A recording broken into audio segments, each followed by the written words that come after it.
Hello बच्चों, चलिए प्रश्न को पढ़ते हैं।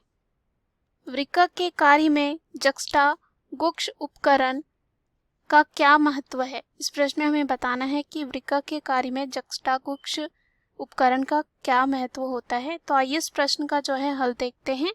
सबसे पहले हम बात करेंगे मुख्य अवधारणा की।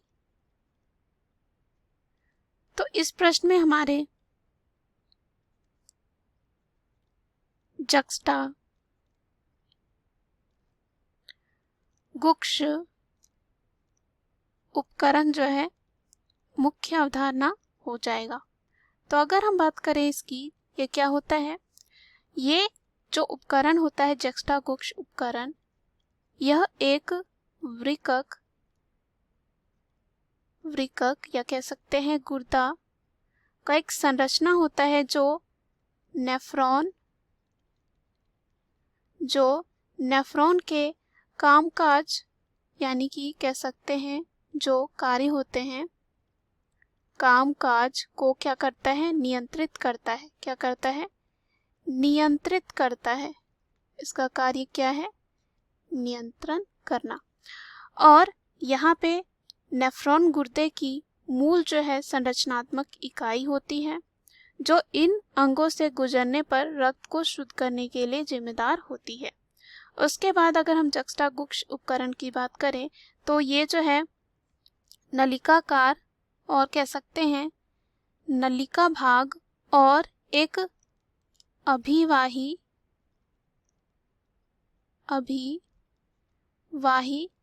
धमनी में जो है ये स्थित होती है। धमनी में जो है ये स्थित होती है और नेफ्रॉन के नलिका को जो है गुक्ष के रूप में भी जाना जाता है। उसके बाद अगर हम बात करें इसके महत्व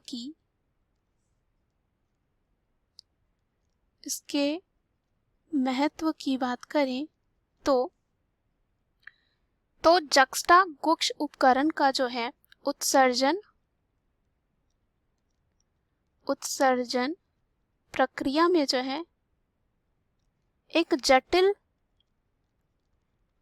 नियमनकारी भूमिका होती है। क्या होती है, एक नियमनकारी जो है भूमिका होती है। और अगर हम बात करें यहाँ पे जक्ष्टागुक्ष उपकरण की तो यहाँ पे ये जो है इसकी विशिष्ट कोशिकाएं जो होती हैं, क्या होती हैं, विशिष्ट कोशिकाएं, विशिष्ट जो हैं यहाँ पे कोशिकाएं जो होती हैं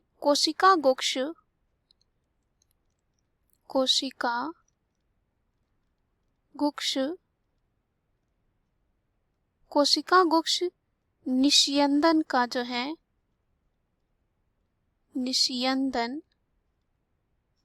कोशिकागुक्ष निस्यंदन का जो है स्वनियमन यानी कि स्वयं वृक्क द्वारा उत्पन्न दाबक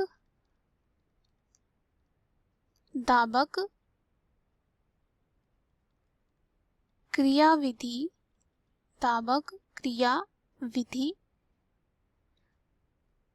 वृक्क द्वारा उत्पन्न दाबक क्रिया विधि की उपस्थिति के कारण होती है। तो अगर हम यहाँ पे बात करें जो जक्ष्टागुक्ष उपकरण होती है कि विशिष्ट कोशिकाएं जो है कोशिकागुक्ष निस्यंदन का स्वनियमन यानी कि स्वयं वृक्क द्वारा उत्पन्न दाबक क्रियाविधि की उपस्थिति के कारण होती है। और इसके द्वारा जो है जो जक्ष्टागुक्ष उपकरण होता है इसके विशिष्ट कोशिकाओं से जो है रेनिन नामक एक हार्मोन स्रावित होता है। क्या स्रावित होता है, एक रेनिन नामक हार्मोन जो है स्रावित होती है। जब यहाँ पे सोडियम आयन की कम सांद्रता या कह सकते हैं निम्न केशिकागुक्ष निस्यंदन दर होती है तो निम्न केशिकागुक्ष दाब जो होती है उसके कारण जो होता है रेनिन रक्त में उपस्थित एक एंजियोटेंसिन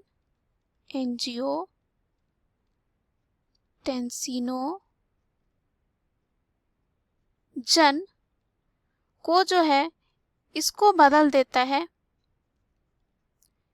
एंजियोटेंसिन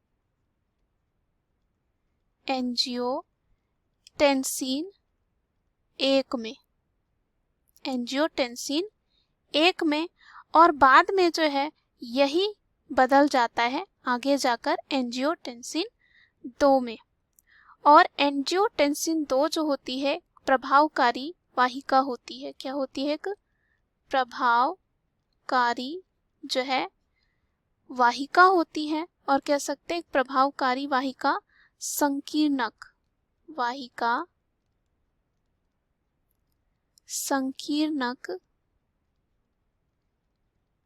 संकीर्णक होती है, और इसका कार्य करती है, ऐसा कह सकते हैं, जो गुक्ष रुधिर दाब, जिसका काम क्या होता है? गुक्षीय रुधिर दाब तथा GFR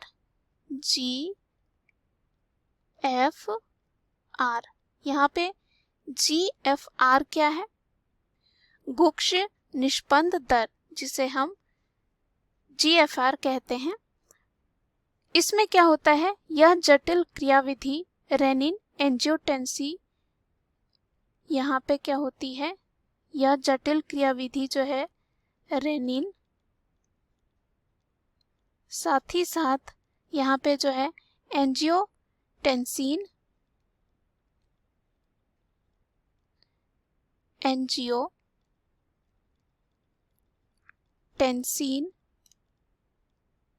कहलाती है। ये जो क्रियाविधि चलती है, जटिल क्रियाविधि, से कहा जाता है रेनिन एंजियोटेंसिन। तो यहाँ पे वृक्का के कार्य में जक्ष्टागुक्ष उपकरण का क्या महत्व है? इसमें जो है ये एक हार्मोन को स्रावित करता है जिसका नाम है रेनिन, और हमने देखा कि किस प्रकार ये जो है प्रक्रिया चलती है। मुख्य अवधारणा के आधार पर हमने सिद्ध कर लिया है कि वृक्का के कार्य में जक्ष्टागुक्ष उपकरण का क्या महत्व है। आशा करती हूँ यह उत्तर आपको समझ में आया होगा। धन्यवाद।